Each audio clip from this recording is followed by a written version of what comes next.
Hey folks, it's Ray with Taste Radio. Right now, I'm honored to be sitting down with Brad Kintzer, who is the Chief Chocolate Officer of TCHO Chocolate.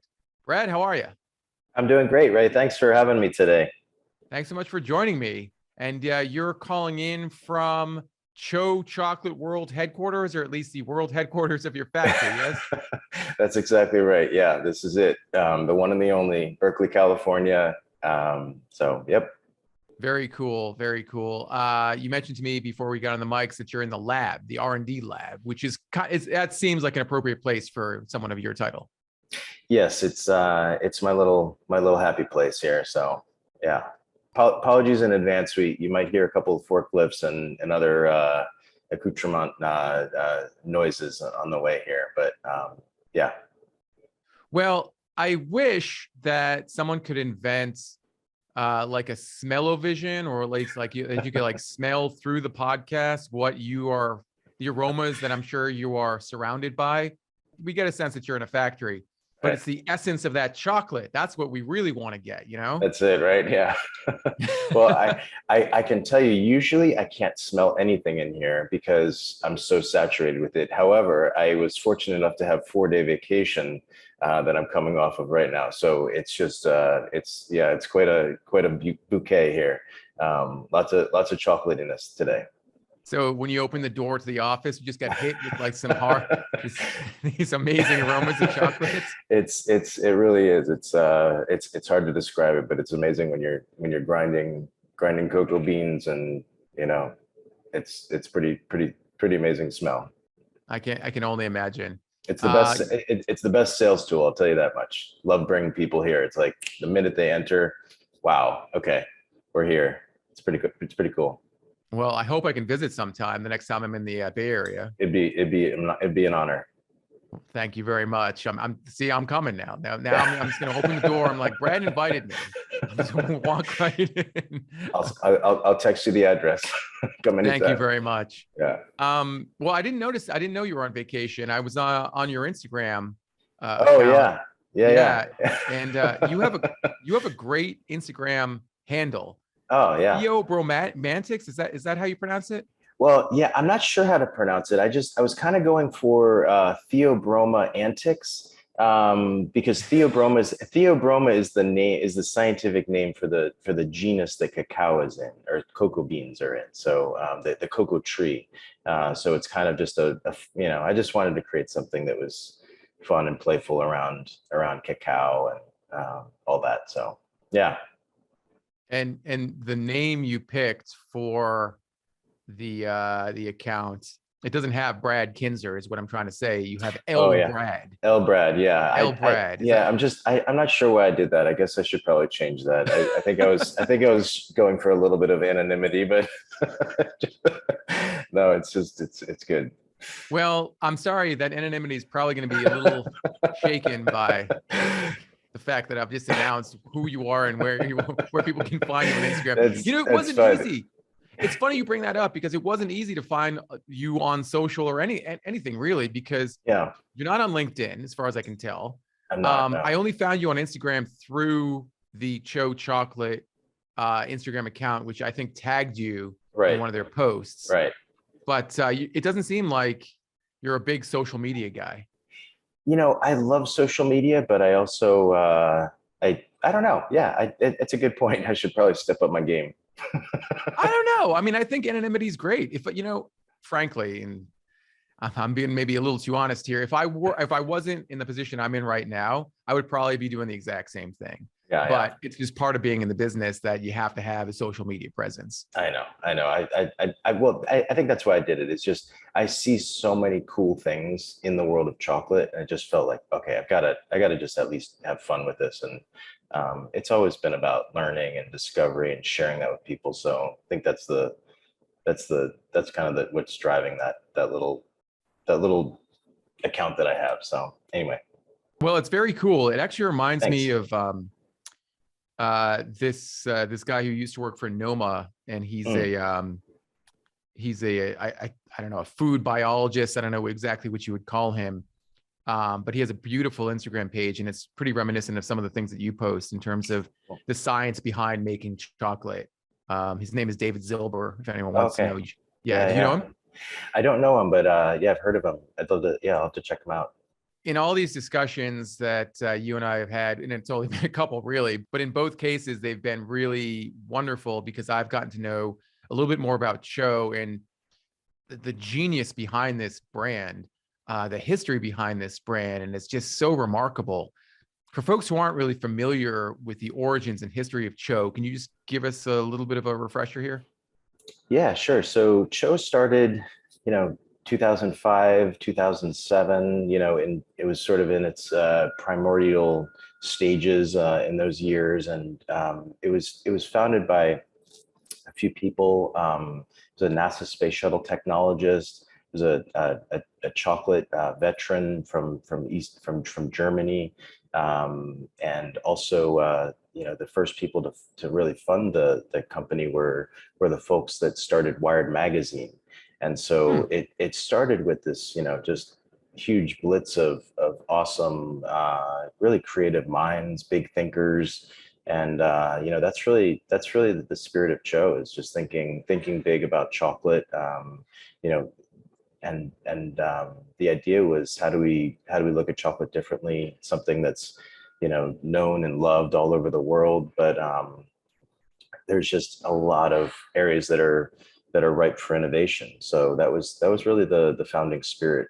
There is a lot of technology that goes into what you guys do. And, you talk to me about the concept of using technology to make chocolate better. Yeah, And I yeah, think, you know, let's talk about that. First of all, let's talk yeah, about sure. better. What Right. defines better as it Yeah, relates to the evolution of chocolate in your mind? sure, sure.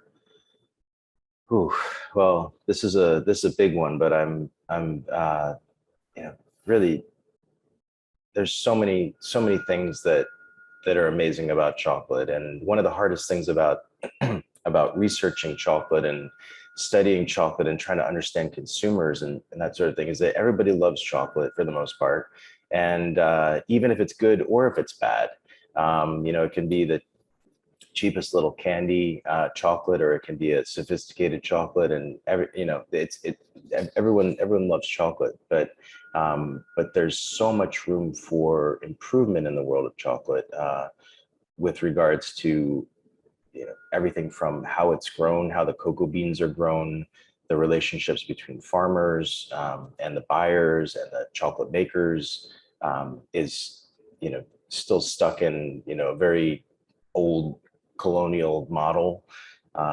The the the flavor spectrum that exists in the cocoa bean is absolutely untapped. So really, if you look at something like coffee or something like wine, something that's really revered, these food products that are really revered and have sort of come into their own renaissance in the last 50 years, chocolate has just as much of a reason to be there in that same elevated status. So in that way, I think that's how I think about better, is really better from a social perspective. There's a lot of inequities, there's a lot of injustice in this cocoa supply chain that have been well documented, but also, um, better in terms of just overall quality, the flavors, the exploration, the optimization of cocoa and chocolate as a food is still yet to be tapped into. Are you talking about from a flavor perspective? Because I think that's the first thing people would notice. Maybe texture. Texture and flavor, I think, are the two things people would notice most about an improvement on what they are currently eating as it relates to chocolate. But how do you make flavor better in a way that's going to really impact a large number of people? Or are you even really trying to, you know, make a better tasting chocolate for the masses? Yeah, I mean, I think a lot of it is, there's nothing wrong with a supermarket candy bar in terms of flavor. It serves a certain, role. However, there's if you really dig into the world of cacao and the world of cocoa beans and chocolate making, you just realize that, wow, we're basically eating, you know, many of us have grown up eating, you know, cocoa flavored sugar and milk, and that's a beautiful thing, but also it hasn't quite you know, really showcased the beauty that can be found with great cocoa. And I use cocoa and cacao interchangeably, but you know, really, that's the core ingredient that defines chocolate flavor when you're talking about a higher cacao content bar. And so, you know, looking at things like just the basics of any agricultural product, looking at the genetics of cocoa is something that's still being untangled as we speak. So, you know, even as short as 10 years ago, there was this thinking that there's three main cocoa varietals. Well, that's sort of been, you know, with genetic analysis and these sort of things, it's actually been kind of torn down. And now people realize that there's closer to 10 or 12 or probably even more major groups of cacao, major groups of flavor, major groups of genetics. So starting just with the basic building block of the varietals of cacao, there's thousands of varietals of cacao that have yet to really be explored from a chocolate making perspective. For a long time, chocolate has been focused on, you know, how do you make an inexpensive treat for the masses, which is awesome. But at the same time, that comes at a cost. It comes at a cost for the farmers that are growing cacao, but also it comes at a cost for the consumer from a sensory perspective. So, you know, who knows how quickly this will grow, if it'll ever really, you know, parallel path with coffee and wine, but that's sort of our hope. When we talk about using technology to make chocolate better, you've defined better. Can we define technology? I mean, how has chocolate technology evolved over the years? And I hear some whirling in the background and hissing in the background. I mean, what technology are you using right now to, you know, to get to that next stage of development for chocolate? Well, to me and to Joe, really, and to, I would say, most chocolate makers, technology when applied to the cacao world, to the chocolate world, in terms of the craft chocolate world, isn't necessarily about fancy, expensive machines. It's more about how do we communicate more directly, more easily with the whole supply chain. So, looking at tradition, you know, it's rare that a cocoa farmer would know a chocolate maker, right? And so, if you take what we believe is true, which is that great cocoa beans make great chocolate, uh, you know, and the people that are growing your cocoa beans aren't in touch with the people that are actually making the chocolate. Beyond that, many of the people that are growing cocoa beans have never even made chocolate from their own beans. In fact, many have never even tasted chocolate before. If you Hmm. look at it, if you look at it in that sense, you know, there's a lot of really, you know, sort of easy things that can be done to change that whole dynamic. And it can be as simple as bringing the basic machinery for how to make chocolate to the cocoa farms. And I should step back just for the listeners who might not know this, that cocoa is grown in purely tropical places. So cocoa, the Theobroma cacao, the cocoa tree where all cocoa beans have come from, is native to the Amazon, and it's grown all around the world, primarily in West Africa. About 70% of the world's cocoa is grown in West Africa.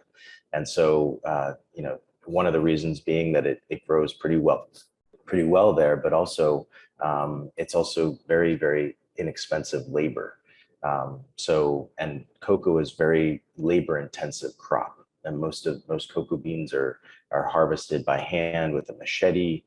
There's not a lot of, you know, mechanization that you see in modern agricultural systems.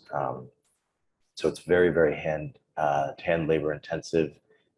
And so going back to the technology, innovating in that realm where we just we've actually, part of our program that we call CHO Source is bringing labs, little chocolate making labs, little bean to bar chocolate making labs to the farmers at origin.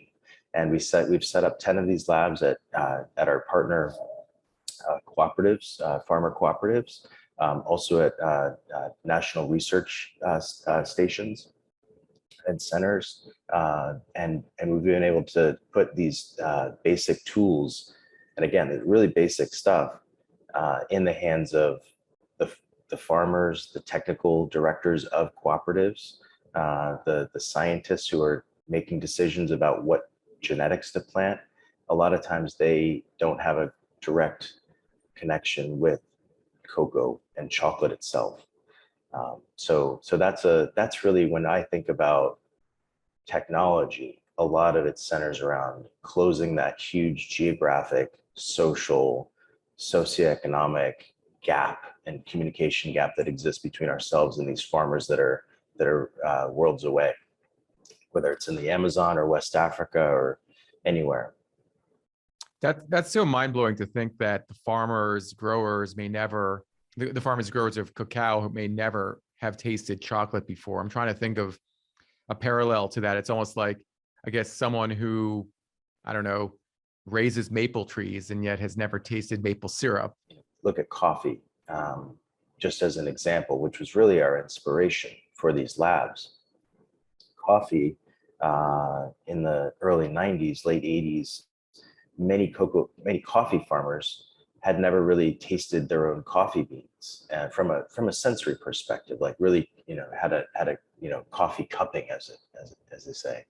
And there were a few companies that went down Central America, and they realized that this was a huge impediment to their attaining good quality coffee beans. And so they did these trainings, tastings, and then it became this thing that really spread all around the world of coffee. And now it's quite rare for a coffee farmer, at least, from a cooperative perspective, a large, representative of many farmers, for them to not have some kind of a quality check with regards to sensory analysis. And so that's what we're really trying to bring to the world of chocolate. And CHO was really one of the first companies to build these labs on a scale. We were lucky enough to have a grant from the U.S. Agency for International Development, a few different grants actually, for close to $5 million, to be able to go around the world and install these labs, train farmers. We were able to bring cacao farmers from West Africa to Berkeley, Ecuador, Peru, Dominican Republic. We've done a lot of really cool work that at this point, these folks that are growing the cacao for us, they're really friends, they're partners. And for a small company like us, it makes all the difference with regards to quality. So that's really a lot of what we get out of it. The farmers are able to get a better, more direct, financial, benefit. We're able to pay directly a much higher price than otherwise for that quality. And we have a quality system that incentivizes. We have a financial system that incentivizes quality. So they're able to really get more out of it. It's clear that you have a passion for the agricultural part, the growing part of what CHO is all about. I mean, clearly you have a passion for everything from beginning to end, but this title of Chief Chocolate Officer, you attained it from having a long history at every stage of the chocolate making process. I mentioned maple syrup earlier, and I think your background really did start with maple trees, right? It did, yeah. I was living in Vermont, going to school in Vermont, and studying botany and agriculture in Vermont, which is a long way from any cocoa trees, that's for sure. However, there is a beautiful place called the Montreal Botanical Garden, and they have a fantastic conservatory, or sort of a big, huge, fancy greenhouse. And they had a cacao tree, and I just sort of fell in love with it there. I was doing work in snowshoes, measuring maple tree maple trees all over remote areas of Vermont, and I sort of had a personal moment where I realized that maybe there were some warmer climates in which I could work. So that's what sort of made me think about tropical botany and agriculture, and sort of switched all my studies and got into the cacao tree, and spent about a year working on cocoa farms in Latin America, and then came back up to California and started working at Scharfenberger. Scharfenberger was the first what they call bean to bar chocolate companies to open up in the United States in about 50 years. So it was really the first of the craft chocolate renaissance, so to speak. And yeah, that was really the beginning of a lot of things for me in terms of learning more about the relationship between genetics and fermentation and roasting and all those key parameters that really inform the final quality of the chocolate. It's interesting to hear their focus on quality and this essence of a bean to bar brand, especially when you were working there, because I don't think that really was an important factor, and not nearly as important as it is to some consumers now. When was it that you started working for Scharfenberger? I started working for Scharfenberger. I think it was 2001. They'd started in 1996, and yeah, I think they even coined the term bean to bar, or were early on. I think they were the first American company to put cocoa percentages on a bar, like on the front label and things like that. They were really inspired by European chocolate, which had a requirement to put the percentage of ingredients on the back of the ingredient label. So they thought, hey, that's kind of cool. Let's put it right on the front. And so that was sort of the beginning of it there. But yeah. Well, like many fast-growing differentiated brands, Scharfenberger was eventually acquired by the Hershey Company. Makes a lot of sense, right? I think some people may have been dismayed to hear that, but you have a lot of good things to say about Hershey. You ended up working there a number of years after the acquisition, right?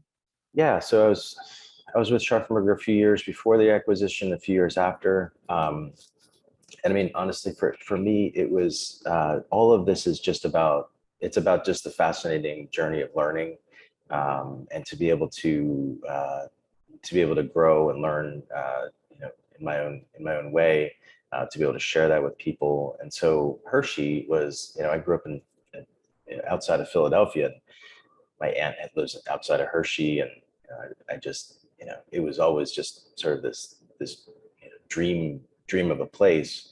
I remember very, very young, taking like a little train ride that they had where you could go through the greenhouse and see the cocoa trees. And so I just have these really very early memories of Hershey, as many of us do. But to be able to go to Hershey and work in the R&D facility with just amazing people, great people, kind people, smart people, the world's best, really in their field. It was fascinating. I mean, I had access to the most amazing minds in the world of chocolate, and confectionery. So I could talk to the flavor chemist who was working on the next Jolly Ranchers flavors, and try to understand how he was piecing that all together, and talking to big marketing initiatives and things like that. So for me, it was fascinating. I think I try to look at the positive side. Of course, big companies like Hershey, they're selling a lot of sugar and things like that, which isn't necessarily healthy for people, but it was a really neat experience for sure. We'll talk about CHO's new packaging in a moment, but so much of what you do ties back to the farming community that you were talking about earlier. Yeah. And it's on the back of your package. And I'll read the copy here. And it's something you spoke about earlier. Most cacao farmers have never tasted chocolate made from their beans. So we built 10 CHO flavor labs around the world. We work alongside local farmers and agronomists to improve every aspect from seed to bean to bar, while helping communities and the environment along the way. For a consumer to read that, I think most consumers would be ecstatic that they are buying this type of product. I say most. There might be some people like, I don't care, but I think most people, especially nowadays, would love to hear that. That being said, when you came to the company, was that a primary focus for you? Had that already been built into the mission of CHO? It was definitely, I think from the beginning of CHO, it was how do we create a better quality chocolate and showcase the diversity of chocolate flavors for to people.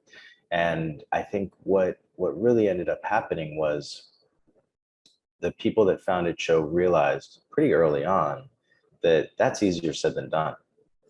And there is a lot of complexity to creating specific flavors, and showcasing different diversity of flavors in the cocoa world.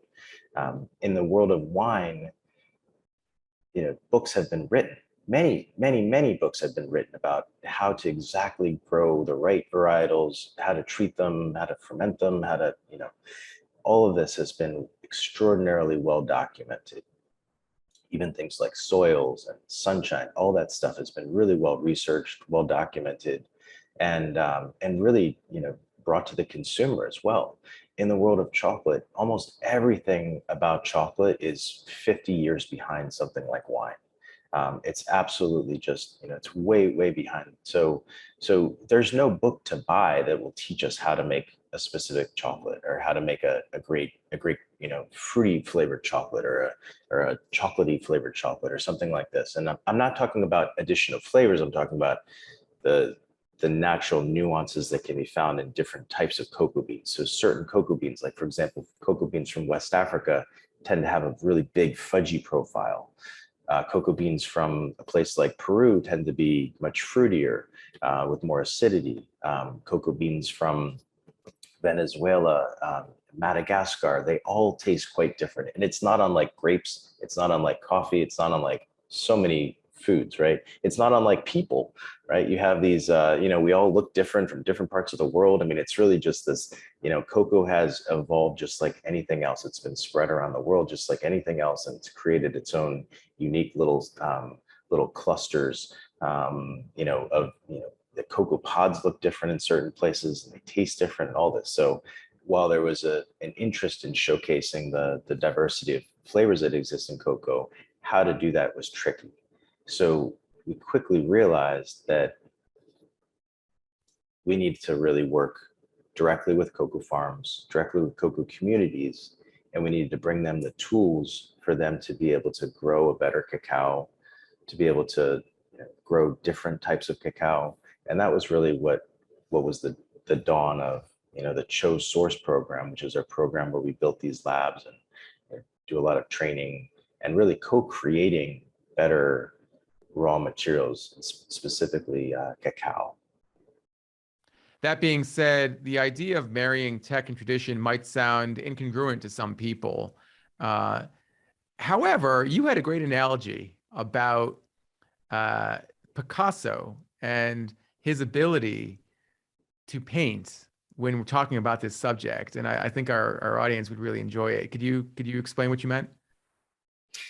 Yeah, I'm not. I was stepping outside of my my field a little bit here, but so I'm not sure of the history. But I always had this impression that Picasso was a surprisingly fantastic, realistic painter, but he sort of chose to explore less realistic art, and so I sometimes think about the chocolate world as being like Picasso, when we're still trying to learn how to paint realistically. And then, we'll have the freedom to be able to really explore, full, unbridled, creativity. So I still feel like we have a lot of work to do as an industry, especially I'm speaking of the craft chocolate industry, to really learn the nuances of the craft, to really understand the nuances and the science behind what creates great flavor, whether it's genetics, whether it's soil, fermentation. A lot of people don't realize that a lot of the flavor in cocoa is defined by fermentation process that's done at the farm origin. which is incredibly complex. So there's still so much to be learned from, a very simple, basic level before we're able to really go and unleash some truly awesome things. So I have great hope that as we go along here, as we learn more and more every year, we're learning more and more as an industry. We're going to be able to find ourselves in a situation where there's better and better chocolate every year. Well, you're on your way. I guess you've been on your way for some time now, because when I think about the new CHO, I think about that next evolution, that next era. I guess painters and other artists, they have eras, right? Like the most famous ones. And this is the next era of CHO, if we want to make that analogy. The thing about the brand now is that it almost looks like a completely different brand than what it had been. You have a new look, you have new ingredients, you have new partnerships. Essentially, one could call it a completely different brand. I'd say we made a big leap, and it was something that it's sort of been brewing for a while, and we just felt like we're, as I said earlier on, I think we've always been interested in exploring how to change the world of chocolate, how to do something new, different, and so that's just sort of in us. And so every now and then we just have to kind of reassess what we're doing, and that was really the moment. We took a few years and really looked at it, and pretty proud of what we've done. So it was a big leap, and I think sometimes big leaps, people think about them as a quick thing. Like you just made that leap and you weren't really thinking about it. But you said this has been fermenting for many years. But the timing happened this year in 2022. This is when you made the big announcement. This is when all the new packaging, everything that represents CHO today has been rolling out. Why was this year the right time to do it? well, hopefully it was. And I think it's this year. I mean, geez, the whole world has gone through so many changes in the last couple of years. Really, it's been a fascinating couple of years, 3 years really. We're actually acquired by a company in Japan several years ago, about 4 years ago now. Phenomenal company called Azaki Glico. They're most known in the United States and many parts of the world for a product called Pocky, which is like a chocolate covered breadstick. And really, when they bought us, they love the company. They love what we're doing. They love our relationships with farmers. They love our chocolate making, but they really said, hey, let's have an assessment of what's happening in the world of chocolate. We were able to do some really cool consumer research, which we've never been able to do anything close to that. We were able to, kind of have a close look at what the consumer is really looking for, what we really want to do for ourselves. And we took our time. Really, we weren't in a rush. We took our time. We just, it brewed quite slowly. And we decided that, we wanted to go with, fully plant-based. We wanted to move 100% organic. We wanted to 100% fully traceable with our cacao, fair trade cacao. We wanted to completely change up our flavor mix as well. So different origins of cacao, all new stuff, new packaging, new design, individual portion control for servings. All that really culminated. But as fresh and new as that whole thing is, it's still, for me, I look around here and I've still got the same awesome people I'm working with that I have been for many years now. And so it for me, it's the same old CHO. It's just we're doing what CHO does, which is kind of shake it up a little bit now and then. It's pretty impressive what you've been able to accomplish. You're talking about the plant-based ingredients, going completely organic, traceable ingredients. This is all remarkable. Going back once again to this question of why now? Yeah. Could you have launched this, say, last year? Could you have potentially launched this in 2023 or beyond? Yeah, absolutely. I think so. I mean, as you said, we completely plant-based, which was probably our biggest change. We have a phenomenal line of traditional dairy milk chocolates. They've won, dozens of international chocolate awards. They're beloved by a lot of people. But we just felt like exploring, and we felt like, this was years ago. We started kind of tinkering around in the lab here with what would happen if we just played around with plants and to see if we could recreate something that's what we know and love about a milk chocolate, with that softness, that creaminess, that carameliness. And we kept tinkering, and we had a lot of fails. I mean, literally hundreds of fails, not even close to it, to the mark we were shooting for.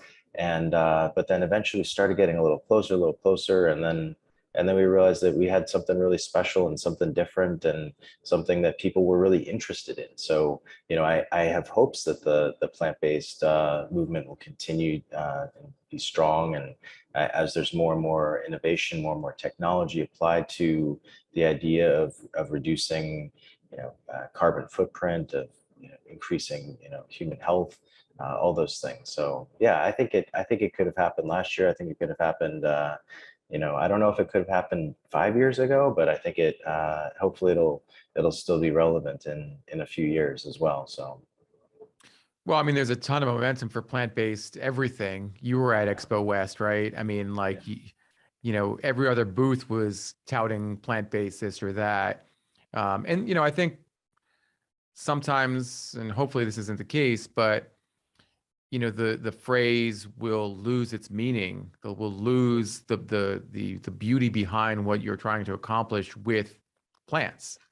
I don't think that will happen in the case of CHO, but, using ingredients like cocoa butter and coconut oil as a replacement for milk and butter and things like that, I think given your expertise, one would think, oh yeah, they could do that. But does it taste the same is the big question, I think, for your existing consumers. Does it taste like what people who have been buyers of CHO forever, are they going to get the same texture and flavor that they had from years in the past? Sure. Yeah, that's a great question. I mean, that's one area of research that we didn't do a lot of. We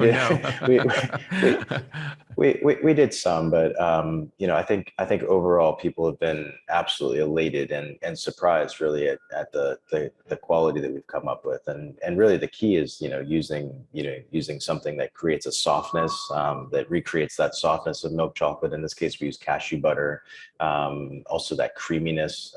So we use oat milk, and then that sort of carameliness that's sort of a signature flavor in our milk chocolates, which is where we used a really special Balinese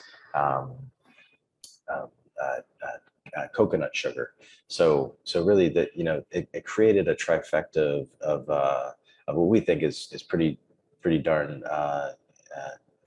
delicious chocolate. So I think in terms of, is it recreated exactly? No, but that wasn't actually what we were going for. We just maybe the easy answer, but we really weren't looking to absolutely recreate what we were already doing just in plant-based form.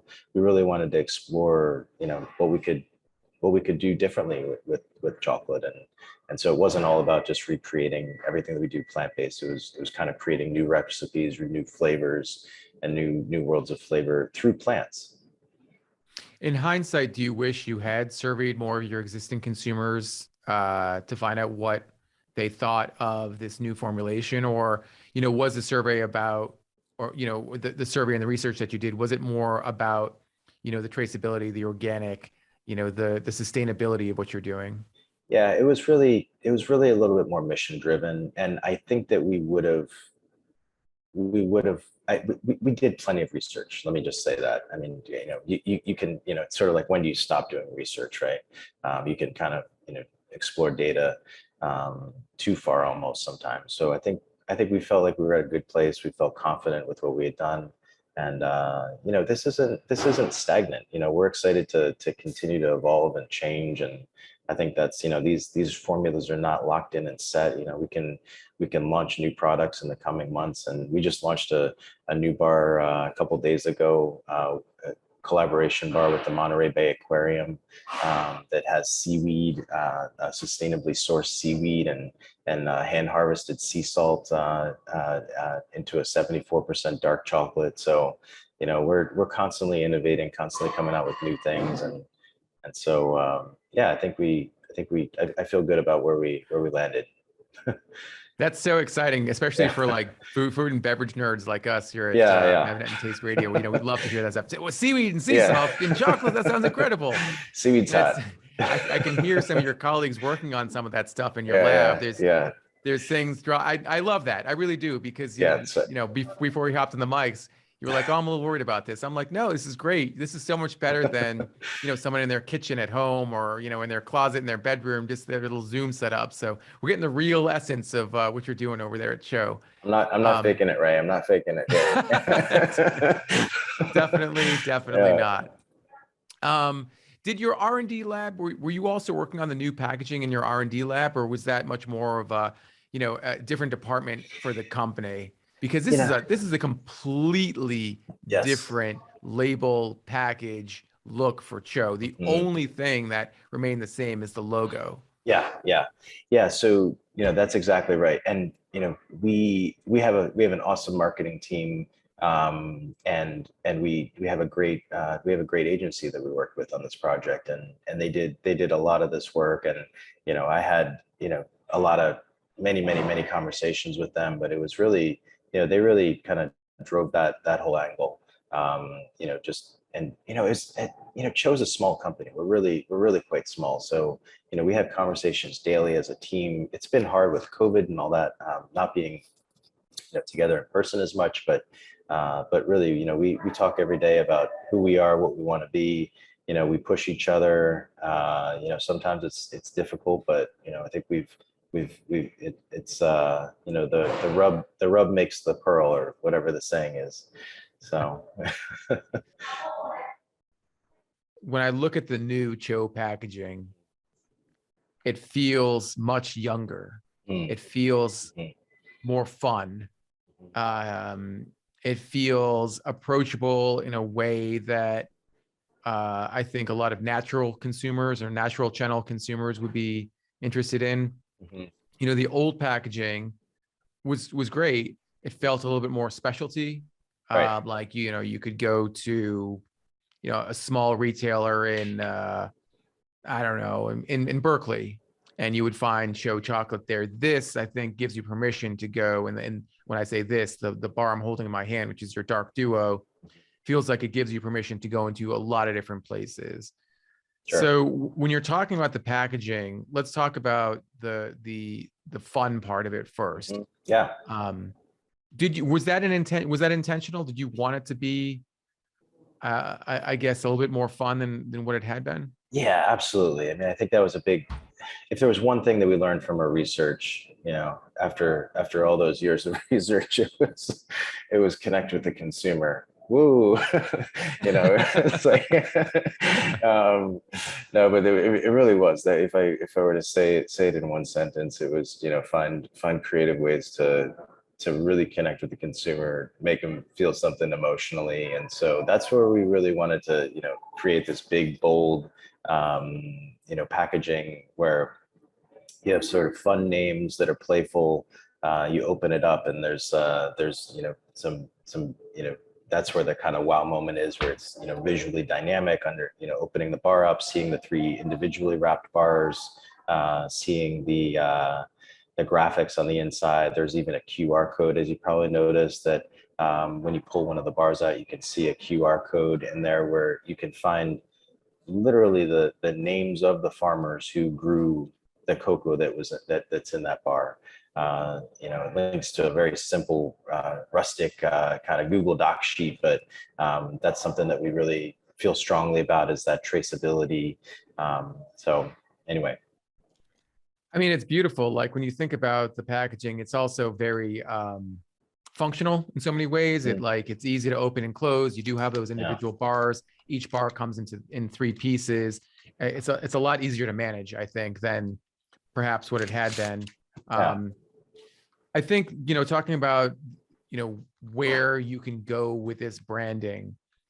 Is it your intention to be a bigger brand? You talked about CHO being a small company in relative terms, Yeah. but does this new look allow you to become a much bigger brand? I think that the real goal here is just to be an excellent brand. We want to do things well. We want to be socially seen as thought leaders.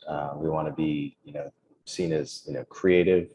We want to be seen as a great chocolate bar. We don't need to be the most expensive bar, or the fanciest, or the necessarily the most unique, but we just want to create an awesome chocolate for people that can feel good about where great about the flavor, great about where it comes from, and proud to support a company like us. So yeah, that's really the crux of it. It's an amazing thing you said, right? We want to be an excellent brand. It's not about being the biggest brand out there or the most profitable brand out there. That will come as a result of being an excellent brand. And I think that's such a great way of looking at how to build a company, how to build a sustainable, long-lasting, value-driven company. And it's one of the reasons I really wanted to talk to you, Brad, because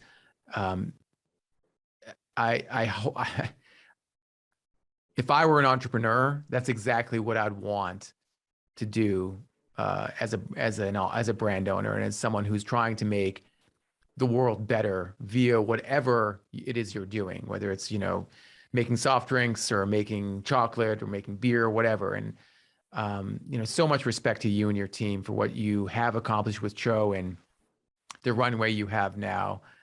Thank you so much for taking the time to sit down with me.